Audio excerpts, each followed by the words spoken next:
مسیح خداوند میں آپ سب کی سلامتی ہو۔ میں ہوں ڈاکٹر عادل امین لاہور سے۔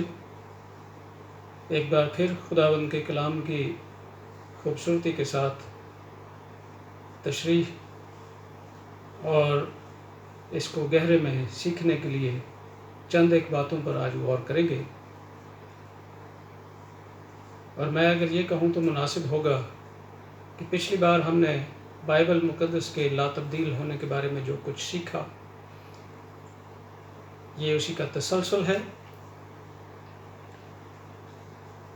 پچھلی بار ہم نے کائنات میں موجود چیزوں کی روشنی میں دیکھا کہ بائبل مقدس کی کوئی بات تبدیل نہیں ہوئی۔ آج ہم تھوڑا سا ٹیکنیکل طریقے سے دیکھیں گے اور دنیا کے پاس جو سوالات بائبل مقدس کے بارے میں ہیں ان کا جواب سیکھیں گے۔ بائبل مقدس کی تبدیلی کے بارے میں دنیا بھر میں جو پروپیگنڈا ہوتا ہے وہ یا تو اخلاقی طور پر بے بنیاد ہوتا ہے، تاریخی طور پر بے بنیاد ہوتا ہے، جغرافیائی لحاظ سے بے بنیاد ہوتا ہے، یا پھر لسانی اعتبار سے وہ لوگ جو ابلاغ کے طریقے سے واقف نہیں ہیں ان کے درمیان یہ پروپیگنڈا عام پایا جاتا ہے اور وہ بہت آسانی سے کہتے ہیں کہ بائبل مقدس تبدیل ہو گئی ہے۔ آج ہم ان تبدیلیوں پر غور کریں گے جو آپ کو بائبل مقدس میں پہلی نگاہ میں نظر آتی ہیں، لیکن لسانی اعتبار سے ان کی کیا اہمیت ہے۔ آپ کے ذہنوں میں موجود تبدیلی کا سوال بدل جائے گا۔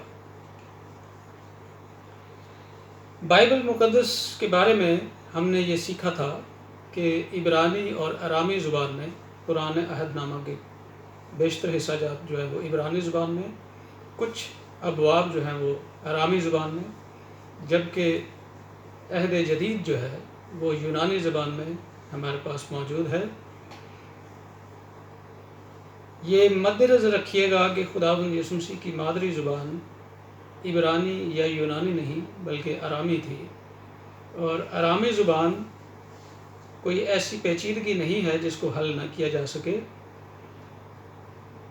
بابل کی اسیری کے بعد جو یہودی واپس آئے تھے وہ اپنے ساتھ اہل بابل کی جو زبان ہے اس کو اور عبرانی زبان کا مکسچر بنا کر لے آئے تھے، اسے ہی ہم ارامی زبان کہتے ہیں۔ زبان کا تعلق ہر انسان سے ہے اور ہر انسان کو ابلاغ کی ضرورت ہے، ایک دوسرے سے گفتگو کرنے کی ضرورت ہے۔ تہذیب و تمدن مختلف ہیں، معاشرے مختلف ہیں، اور ہر معاشرے کے درمیان اشیاء کے ساتھ بات چیت کرنا، یعنی تشبیہات کے ساتھ بات چیت کرنا، اشاروں استعاروں میں بات چیت کرنا بھی مختلف ہے۔ ہم چند ایک باتوں پر آج غور کریں گے جو ایک زبان میں ہیں اور دوسری زبان میں موجود ہی نہیں ہے۔ بس یہ ذہن میں رکھیں کہ بائبل مقدس کا مسودہ جو ہے، جسے آپ پہلی کاپی کہہ سکتے ہیں، جو ضبط تحریر میں لایا گیا، وہ لا تبدیل ہے۔ اس سارے مسودے کا ایک پیغام ہے مرکزی، وہ آج تک نہیں بدلا۔ ہاں، ابلاغ کے لیے اگر اسے کسی دوسری زبان میں ترجمہ کیا جاتا ہے تو زبانوں کے کیا کیا اصول اور کیا کیا ضوابط ہیں، جہاں جہاں ان کو استعمال کیا گیا، وہ اس لیے تاکہ مرکزی پیغام بائبل مقدس کا متاثر نہ ہو اور ایک ایسے علاقے کے شخص کو وہ بات سمجھ میں آ جائے جو بنی اسرائیل قوم کے درمیان تو استعمال ہوتی تھی لیکن کسی دوسری قوم میں استعمال نہیں ہوتی تھی۔ ممکن ہے کہ بعض لوگوں کے لیے یہ دلائل کچھ پیچیدہ ہو سکتا ہے بعض لوگ اسے غیر ضروری بھی سمجھیں، لیکن ہم جب مثالوں کے ساتھ اس کو سمجھیں گے تو بالکل بات واضح ہو جائے گی۔ بائبل مقدس کا اردو ترجمہ، انگریزی ترجمہ، عربی ترجمہ، فارسی ترجمہ، کسی بھی زبان میں ترجمہ کریں اور آپ فرض کریں کہ آپ خود ٹرانسلیٹر ہیں، آپ کے سپرد بائبل مقدس کے ترجمہ کا کام کیا گیا ہے، اور آپ پر یہ ذمہ داری ہے کہ ایک ایسے معاشرے کو، ایک ایسی تہذیب کو، ایک ایسے ماحول کو آپ اپنے قوم کو بتانا چاہتے ہیں اپنی زبان میں۔ ہم دیکھیں گے زبور 121 اس کی پہلی آیت، جہاں پر زبور نویس داؤد کا کہنا ہے کہ میں اپنی آنکھیں پہاڑوں کی طرف اٹھاؤں گا۔ یہ لفظ بلفظ کیا ہوا ترجمہ میرے پاس بھی موجود ہے اور کسی نہ کسی زبان میں آپ کے پاس بھی موجود ہے، لیکن کیا آپ اس بات سے، ان الفاظ سے اس کیفیت کو سمجھ سکتے ہیں جو زبور نویس یہاں پر بیان کر رہا ہے؟ پہاڑوں کی طرف آنکھیں اٹھانے کا کیا مطلب ہے؟ کیا آپ کی مقامی زبان میں یہ بامحاورہ استعمال ہوتا ہے؟ ہرگز نہیں۔ ورنہ آپ مجھے بتائیں کہ پہاڑوں کی طرف آنکھیں اٹھانے کا کیا مطلب؟ لیکن داؤد کہتا ہے کہ میں اپنی آنکھیں پہاڑوں کی طرف اٹھاؤں گا، میری کمک کہاں سے آئے گی؟ داؤد کے زمانہ میں، اور جب داؤد نے اس بات کو لکھا ہے، داؤد کی زبان میں، داؤد کی کیفیت میں یہ بات موجود ہے۔ اس لیے پہلے تو آپ داؤد کی زندگی کو دیکھیں کہ اسے کئی پہاڑیوں میں چھپنا پڑتا ہے ساؤل سے بچنے کے لیے، ایک سے دوسری جگہ، دوسری سے تیسری جگہ ان پہاڑیوں پر۔ تو داؤد کی کیفیت یہ ہے کہ کسی طرف سے مدد آئے، اور چونکہ اس کے ارد گرد پہاڑیاں ہی ہیں، وہ اس کا ذکر کرتا ہے کہ میں اپنی آنکھیں پہاڑوں کی طرف اٹھاؤں گا، میری کمک کہاں سے آئے گی؟ پہاڑیاں یا پہاڑ بلند مقام ہوتے ہیں، اور اس جملے کے پیچھے وہ جو اشارہ کر رہا ہے وہ اپنے خدا کی طرف اشارہ کر رہا ہے۔ یہی وجہ ہے کہ اس کو بامحاورہ ترجمہ نہیں کیا گیا، بلکہ چونکہ اس آیت کے ساتھ داؤد کی اپنی تاریخ اور اس کی نقل و حرکت جو ان پہاڑیوں میں ہے وہ اس کا خود ترجمہ کر دیتی ہے، اس لیے جیسے اس نے لکھا ویسے ہی اس کا ترجمہ کیا گیا۔ یہ بات تو ہم پچھلی دفعہ دیکھ چکے ہیں کہ بائبل مقدس کائنات کی جن چیزوں کا ذکر کرتی ہے اور جس حالت میں ذکر کرتی ہے ویسے ہی آج بھی موجود ہے، لہٰذا بائبل مقدس کا پیغام، مرکزی بات کبھی نہیں بدلی۔ اب ترجمہ کرنے والوں کے لیے ایک لفظ، ایک اصطلاح ہے جو اپنے پاس آپ نوٹ کریں، اسے ہم کہتے ہیں کانٹیکسچوائلائزیشن۔ کسی بات کو جو عبرانی زبان میں کہی گئی، کسی ایسی چیز کا ذکر جو آج سے 2000-3000 سال پہلے بائبل مقدس کے دور کے لوگوں کے پاس تھی، یا کوئی ایسا محاورہ، کوئی ضرب المثل جو اس وقت کے لوگ استعمال کرتے تھے، اس میں کوئی ایسا اشارہ یا ایسا استعارہ موجود ہے جو میری زبان میں شامل نہیں ہے، تو اسے مقامی زبان میں ڈھالا جائے گا تاکہ میرے مقامی لوگ اس بات کو سمجھ سکیں جو آج سے 2000 سال پہلے یا 3000 سال پہلے کہی گئی تھی۔ مثال کے طور پر، میرا چونکہ ترجمہ کے کام سے صبح شام کا تعلق ہے، اس لیے ہر روز میرے سامنے ایسی باتیں آتی ہیں۔ میں ایک دفعہ انگریزی کی ایک کتاب ترجمہ کر رہا تھا، اور اس کا جو بھی رائٹر تھا اس نے خداوند یسوع مسیح کی وہ کیفیت جو باغ گتسمنی میں تھی اسے اس طرح سے بیان کیا کہ جیزس واز فیلنگ دیئر۔ اب عام اردو یا انگریزی بولنے والا شخص اس بات کو ترجمہ کرتے وقت یا ترجمہ کر چکنے پر خاصا پریشان ہو جائے گا کہ یہ کیسے ممکن ہے، کیا یہ لفظ یسوع کے لیے استعمال کیا جا سکتا ہے؟ لیکن یاد رکھیں کہ بائبل مقدس میں آلریڈی بڑا خوبصورت ترجمہ اردو زبان میں اس کا موجود ہے، اور وہ اس انگریزی کے لفظ فیلنگ کو، جو کہ جدید امریکی انگریزی ہے، بڑی خوبصورتی کے ساتھ اردو میں جان کنی کی حالت کہتے ہیں۔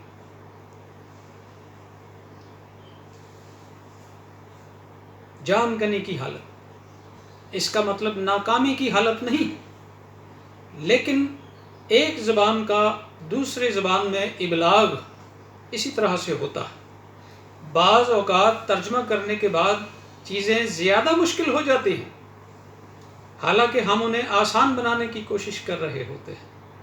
اب اگر میرے پاس کوئی کتاب ترجمہ کرنے کے لیے آئے اور اس میں انگریزی زبان میں لکھا ہو مائٹ از رائٹ، تو آپ سب لوگ اس کا اردو زبان میں کیا ترجمہ کریں گے؟ جس کی لاٹھی اس کی بھینس، کیونکہ یہ ہماری زبان میں مائٹ از رائٹ کا متبادل ہے۔ معنی نہیں بدلیں گے، مقصد نہیں بدلے گا، ابلاغ نہیں بدلے گا، مرکزی پیغام نہیں بدلے گا، لیکن جو لوگ تصرفات سے واقف نہیں یا پھر اس لفظ کا غلط استعمال کرتے ہیں اپنی تقریروں میں، یا تحریف لفظ جو ہے اس کا غلط استعمال کرتے ہیں، انہیں یہ جاننا چاہیے کہ دنیا کی کوئی ایسی کتاب نہیں ہے آج تک کہ اگر اسے کسی دوسری زبان میں ترجمہ کیا جائے تو اس میں یہ ایڈیومیٹکس تبدیل نہ ہو، کیونکہ اپنی زبان میں ڈھالنے کے لیے ہمیں اشارے، استعارے، ضرب المثل اور محاورے مقامی زبان کے استعمال کر لینا چاہیے۔ زبانوں میں جدت بھی آتی ہے، ہر 100-200 سال کے بعد تقریباً ہر زبان کو اپنے ساتھ کچھ اور زبانوں کے الفاظ اور اصطلاحات موجود ملتی ہیں جو قدیم زمانوں میں استعمال نہ ہوئی ہوں۔ اسی طرح سے پنجابی زبان کا ایک بہت مشہور شعر ہے، ہمارے دوست تبریزی صاحب ہیں، ایک شاعر ہیں، ان کا یہ شعر ہے، عمراں لنگیاں پباں بار۔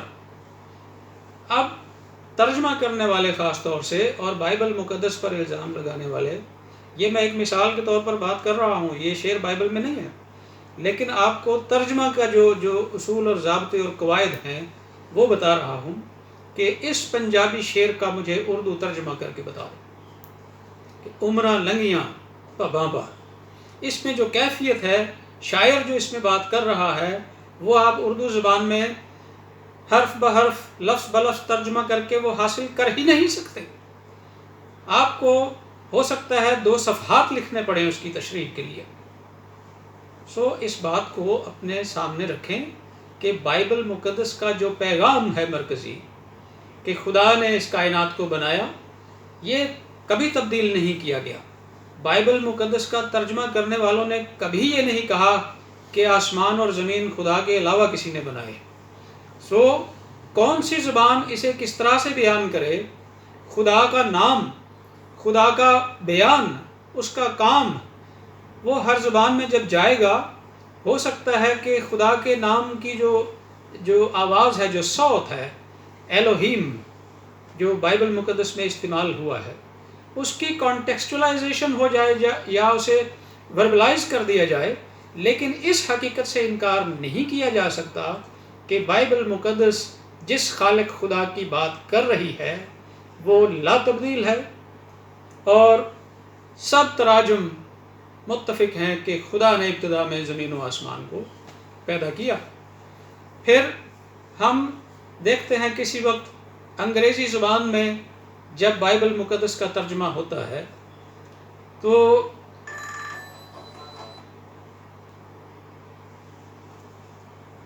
بائبل مقدس کا ترجمہ کرنے کے لیے یہوہ اس کی جگہ پر بہت سی جگہ پر لارڈ استعمال کیا گیا، کیونکہ انگریزوں کے پاس نہایت تکریم اور نہایت عزت کے لیے استعمال ہونے والا یہ لفظ تھا، اور دوسری طرف جو یہودی تھے، اسرائیلی تھے، یہوہ کے نام کو جو بڑی پاکیزگی کے ساتھ اور تعظیم کے ساتھ استعمال کرتے تھے، شاید انہیں یہ مناسب نہیں لگتا کہ ہر شخص یہوہ کا نام لیتا رہے، وہ پتہ نہیں اپنے بدن میں پاک ہے یا نہیں ہے، سو اس کا متبادل انہوں نے لارڈ استعمال کیا، جسے اردو بائبل پڑھنے والے خداوند پڑھتے ہیں۔ خداوند کا مطلب خدا نہیں ہوتا، خداوند کا مطلب مالک، با اختیار، بڑا، اور بہت سے پہلو ہیں اس کے، کہ ابراہیم کی بیوی اسے خداوند کہتی ہے۔ اور بعض اوقات آپ دیکھتے ہیں کہ لوگ اپنی خاکساری ظاہر کرنے کے لیے، کسی شخص کو عزت دینے کے لیے اسے خداوند کہتے ہیں۔ بائبل کا ترجمہ اپنے مرکزی پیغام میں لا تبدیل ہے۔ اگر اوریجنل ٹیکسٹ جسے ہم مسودہ کہتے ہیں، پہلی کاپی، اس میں اگر خداوند یسوع مسیح نجات دہندہ ہے تو وہ اردو بائبل میں بھی نجات دہندہ ہے، نجات دہندہ نہیں بدلا۔ خداوند یسوع مسیح نے صلیب پر اپنی جان دی، وہ چاہے آپ یونانی میں پڑھیں، انگریزی میں پڑھیں، اردو میں پڑھیں، جس زبان میں بھی پڑھیں، خداوند یسوع مسیح نے صلیب پر ہی جان دی۔ اب یہ دیکھیں کہ کتنی پشتیں اب گزری ہیں جنہوں نے کبھی کسی کو مصلوب ہوتے نہیں دیکھا۔ ویڈیوز اس کا ان واقعات کی ویڈیوز کا بنا لینا یا تصاویر، یہ آپ کو سکھا سکتی ہیں کہ مصلوب کرنا کیا ہوتا ہے۔ لیکن اگر یہ سہولیات بھی نہ ہوں تو پھر آپ کسی کے صلیب دیے جانے کو کیسے بیان کریں گے؟ کیا آپ اس کانٹیکسٹ کو اپنی زبان میں ڈھالنے کے لیے پھانسی لکھیں گے؟ ہرگز نہیں، کیونکہ پھانسی ایک پھندے کا نام ہے جو رسی سے بنائی جاتی ہے، جبکہ صلیب ایک الگ پروسیجر ہے۔ صلیب دینا اور پھانسی یہ کبھی بھی ترجمہ نہیں کیا جائے گا۔ یہی وجہ ہے کہ تمام تراجم میں خداوند یسوع مسیح کی مصلوبیت ہی کا ذکر ہے۔ اسی طرح سے وہ تمام باتیں، وہ تمام معجزات، وہ تمام حالات و واقعات جو خداوند یسوع مسیح سے یا اس کے نظام سے تعلق رکھتے ہیں، جو نجات کا نظام ہے، اس میں سے کچھ بھی تبدیل نہیں کیا گیا، نہ کیا جا سکتا ہے۔ تبدیل صرف وہ باتیں ہیں، جیسا کہ میں نے لسانی طور پر آپ کو بتایا، کہ بامحاورہ زبان کا استعمال مقامی زبان کے لوگوں کو آسانی پیدا کرنے کے لیے کیا جاتا ہے۔ اگر کوئی تبدیلی کی بات کرتا ہے تو پھر یہ تبدیلی ان تمام کتب میں موجود ہے جو آج تک ترجمہ کی جا چکی ہے، اور ترجمہ کے لیے، ترجمہ سہولت کے لیے کیا جاتا ہے، تاکہ لوگ اسے اس کیفیت میں جا کر یا ان چیزوں کو دیکھ کر جو ان کے پاس مستعمل ہیں، جو دوسرے معاشرے میں نہیں تھی۔ ایک بہت زبردست لفظ یہاں پر میں مثال بناؤں گا۔ اردو ادب میں یا پنجابی ادب میں یا ہندی ادب میں آپ کو عشق کی داستانیں ملیں گی، لیلا مجنو کو بھی آپ جانتے ہیں، یہ عرب کی سائڈ کا جو ادب ہے اس کی یہ کہانی، الف لیلا، الف لیلوی کہانیاں، اور اس میں عشق کی داستانیں، اس کے ایڈونچر بہت کچھ ہے۔ اسی طرح اردو ادب اور پنجابی ادب عشقیہ داستانوں سے بھرا پڑا ہے۔ آپ ہیر رانجھا سے واقف، آپ سہنی اور مہیوال سے واقف، لیکن یہ ایک لفظ عشق آپ انگریزی میں ترجمہ نہیں کر سکتے، کیونکہ عشق انگریزی زبان میں ہے نہیں۔ اب نہ تو اس کا متبادل رومانس ہو سکتا ہے، نہ اس کا متبادل لو ہو سکتا ہے، کیونکہ لفظ لو جو ہے یہ محدود ہے اور عشق کے ترجمہ کی ضرورت پوری نہیں کرتا۔ لیکن پوری کہانی جو ہے وہ یہ آپ کو بتا دے گی کہ ہاں یہ عشق کی کیفیت ہے جسے بیان کیا جا رہا ہے۔ رومیو اور جولیٹ کی کہانی بھی تو لوگ پڑھتے ہی ہیں نا۔ ترجمہ کبھی بھی مرکزی پیغام کو نہیں بدلتا، بلکہ مقامی لوگوں کی سہولت کے لیے ہوتا۔ بہت سی باتیں بائبل مقدس میں ہیں جو اسی طرح سے لکھی گئی ہیں جس طرح سے ان کو اس وقت بیان کیا گیا جب وہ واقع ہوئیں۔ خداوند یسوع مسیح نے سرفینے کی عورت سے بات کرتے ہوئے کہا کہ یہ روا نہیں کہ لڑکوں کی روٹی کتوں کو دے دی جائے۔ تو بعض لوگ کہتے ہیں کہ خداوند یسوع مسیح نے کیوں کسی کو کتا کہا؟ یہ وہی اشاروں کی زبان ہے، یہ وہی استعارے ہیں جو آج بھی آپ شاعر لوگ استعمال کرتے ہیں، یا پھر اپنی نثر میں بھی آپ بے شمار اشارے استعارے استعمال کرتے ہیں۔ اگر خداوند یسوع مسیح کو آفتاب صداقت سورج سے تشبیہ دی جائے تو اس کا یہ مطلب نہیں کہ یسوع مسیح سورج ہے۔ ایک اشارہ آپ لیتے ہیں کسی چیز سے، ایک تشبیہ لیتے ہیں معنی دینے کے لیے، تو لڑکوں کی روٹی کتوں کو دے دینا روا نہیں۔ اس کی کہانی، اس کی تاریخ یہ ہے کہ اس وقت یہودیوں کے درمیان یہ بات عام تھی کہ وہ ان غیر اقوام کو جن کا یہودیوں کے قریب آنا ان کو اجازت نہیں تھی، ان کے لیے یہ لفظ استعمال کرتے تھے۔ ان میں وہ کوڑی بھی شامل تھے جن کو بستی سے باہر نکالا ہوا ہوتا تھا، ان میں وہ پردیسی بھی شامل تھے جو مختون نہیں ہوتے تھے۔ اس لفظ کی جو تاریخ ہے بذات خود، اس جانور کا جو نام ہے، کتا جو نام ہے، اس کی اور پیچھے آپ تاریخ چلے جائیں تو ایک وقت تھا جب یہ پالتو جانور نہیں تھا، اور لوگ ان عادات یا ان صفات کی وجہ سے جو اس جانور میں پائی جاتی تھی اپنے بچوں کے نام بھی رکھ لیتے تھے۔ آپ کو یاد آیا کچھ؟ ملک کنعان کی جاسوسی کے لیے 2 لوگ بھیجے گئے تھے، ایک کا نام یشوع تھا اور دوسرے کا نام کالب۔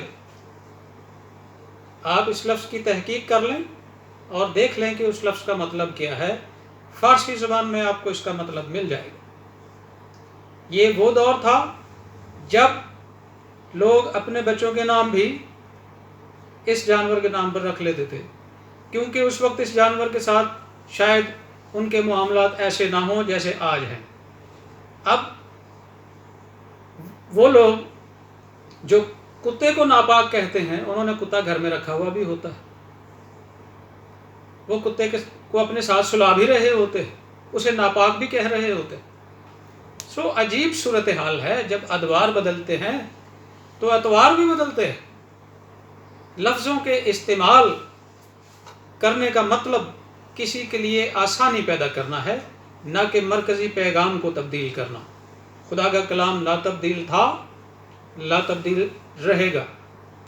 تصرفات، تحریف، بامحاورہ استعمال، یہ ترجمہ کی روح ہے۔ ان کے بغیر آپ کسی دوسری قوم کے کسی دوسرے کی زبان کے پیغام کو اپنی زبان میں ٹھیک طور سے سمجھ نہیں سکتے۔ اب فرض کریں کہ یہ پاپوا نیو گنی سے آگے کچھ علاقے ہیں جہاں پر بھیڑیں ہوتی نہیں، اور بائبل مقدس میں بھیڑوں کا بہت ذکر ہے، اشاروں میں بھی اور ویسے بھی۔ قربانیوں کے لیے دمبوں کا ذکر ہے، برے کا ذکر ہے، لیکن جس علاقے میں بھیڑ ہی نہیں ہے آپ وہاں اسے برا سمجھانے کے لیے کیا کریں گے؟ یقیناً آپ کسی اور جانور کے بچے کا اشارہ کر کے بتائیں گے کہ اس طرح سے ایک بچے کا ذکر ہو رہا ہے، بھیڑ کے بچے کا۔ بھیڑ سمجھانا کے لیے آپ کو پھر چاہیے کہ وہاں پر بھیڑے لے جائیں اور ان کو دکھائیں، ان کی پورا لائف سٹائل بتائیں ان کو، تب جا کر ان کو سمجھ میں آئے گا۔ ورنہ فوری حل یہ ہوگا کہ آپ ان کے درمیان کسی اور جانور کو مثال بنائیں گے۔ تو اس کا یہ مطلب نہیں ہوگا کہ مرکزی پیغام بدل گیا یا بائبل بدل گئی۔